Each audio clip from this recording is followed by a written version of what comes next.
Jadi penelitian itu dapat kita kelompokkan berdasarkan 4 kategori pengelompokan, ya. Yang pertama berdasarkan tujuan, yang kedua berdasarkan karakteristik atau ciri-ciri dari masalah yang diteliti, kemudian berdasarkan jenis data, dan yang keempat berdasarkan pendekatan yang digunakan. Kita lihat satu persatu. Yang pertama berdasarkan tujuan. Maka berdasarkan tujuan ini, penelitian dapat kita kelompokkan atas 2 jenis. Apa saja mereka? Yang pertama adalah penelitian dasar atau pure research, ya, atau basic research. Yang kedua disebut dengan penelitian terapan atau applied research. Apa itu penelitian dasar? Penelitian dasar itu penelitian yang tujuannya untuk pengembangan ilmu pengetahuan atau membatalkan ilmu pengetahuan yang sudah ada pada saat ini. Ya, seperti yang saya katakan tadi, dulu orang bikin jalan layang itu kakinya itu ada 2. Tapi karena ada penelitian orang yang menemukan bahwasanya jalan layang itu bisa dibikin kakinya 1 dengan teknik sosro bahu. Jadi ada ilmu pengetahuan yang baru, sehingga orang tidak memakai lagi jalan layang yang kakinya 2 tadi. Kemudian penelitian berdasarkan tujuan yang kedua adalah penelitian terapan, yaitu penelitian yang tujuannya adalah untuk memecahkan masalah-masalah yang terjadi di dalam kehidupan sehari-hari. Seperti kita di perbankan, banyak sekali masalah-masalah perbankan yang terjadi dalam aktivitas bisnis perbankan tersebut. Nasabah yang berkurang, ya, pembiayaan macet yang selalu meningkat, ya, terjadi sengketa jaminan antara pihak bank dengan nasabah. Banyak nasabah kita di take over oleh bank lain. Semuanya itu adalah masalah-masalah yang terjadi di dunia perbankan. Bagaimana cara kita mengatasinya? Maka dilakukan penelitian, ya. Kemudian adalah penelitian berdasarkan karakteristik masalah yang diteliti. Sebelum dilanjutkan, ada pertanyaan? Tidak ada, ya?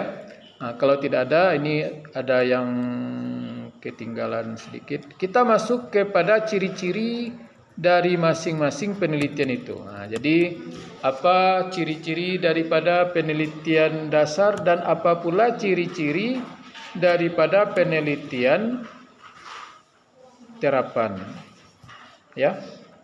Kita masuk kepada ciri-ciri penelitian dasar. Yang pertama adalah lingkungan tempat penelitian dilakukan bersifat akademik. Apa artinya? Penelitian itu dilakukan oleh orang-orang yang dasar ilmu pengetahuannya cukup tinggi. Tujuannya tidak lain dan tidak bukan adalah untuk pengembangan ilmu tersebut. Jadi banyak digunakan di kampus-kampus, atau kalau di bidang penelitian mahasiswa biasanya untuk penelitian pada mahasiswa yang sudah kuliah di level S3. Kenapa? Karena di S3 itu tujuan penelitian akhirnya adalah untuk menemukan novelty, menemukan sesuatu yang baru yang belum pernah ditemukan oleh orang lain. Nah, jadi penelitian dasar ini bersifat akademik, dilakukan di lembaga-lembaga riset. Nah, atau secara nasional misalkan di BRIN ya, atau di kampus-kampus. Nah, kalau zaman dulu sebelum BRIN ada, itu setiap kementerian dia punya badan penelitian dan pengembangan, punya balitbang sendiri-sendiri. Kemudian apalagi ciri penelitian dasar yang kedua adalah inisiatif penelitian berasal dari para peneliti sendiri. Nah, jadi keinginan daripada para peneliti tersebut.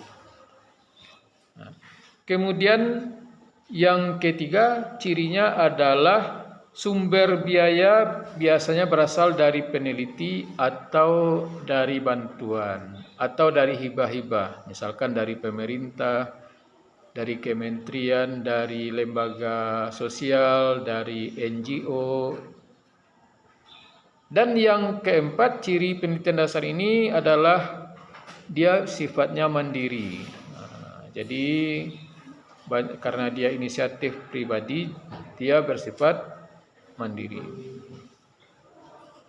Yang kelima, terdiri dari satu atau dua disiplin ilmu saja. Nah, karena dia ingin berkaitan dengan penemuan baru, biasanya disiplin ilmunya tidak banyak. Kemudian biasanya dilakukan di laboratorium. Nah, di tempatnya banyak dilakukan di laboratorium. Dan ada juga di lapangan. Kalau kita di ilmu ekonomi, di bidang bisnis dan manajemen, tentu banyak penelitiannya di lapangan. Terutama kalau saudara tentu di dunia perbankan ya. Nah, kemudian penelitian bersifat fleksibel. Nah, jadi dia tidak kaku ya. Nah, sesuai dengan fenomena yang kita amati di lapangan, bisa dilakukan penyesuaian. Kemudian jadwalnya juga longgar. Nah, karena kita sifatnya pengembangan ilmu, kita waktunya bisa disesuaikan dengan keadaan yang terjadi di lapangan atau kondisi daripada objek penelitian. Nah, kemudian yang berikutnya sama dengan tujuannya tadi, bertujuan untuk pengembangan ilmu pengetahuan dan bersifat menjawab sedikit pertanyaan. Ya. Nah, dan yang terakhir adalah pengujian signifikansi dilakukan secara statistik. Nah, jadi apakah suatu variabel tertentu berpengaruh terhadap variabel lainnya? Ini dibuktikan secara statistik. Nah, itulah ciri-ciri daripada penelitian dasar atau basic research atau Pew Research. Ya.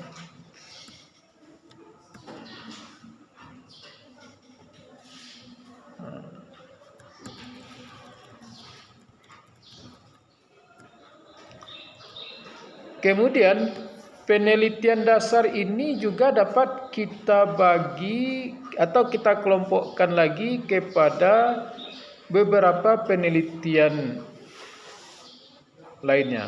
Kita pecah lagi ya. Nah, jadi kan penelitian dasar kita pecah lagi. Ternyata dia dapat dipecah menjadi dua.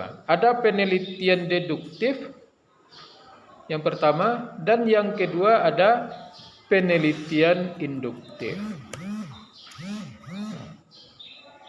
Apa itu penelitian deduktif?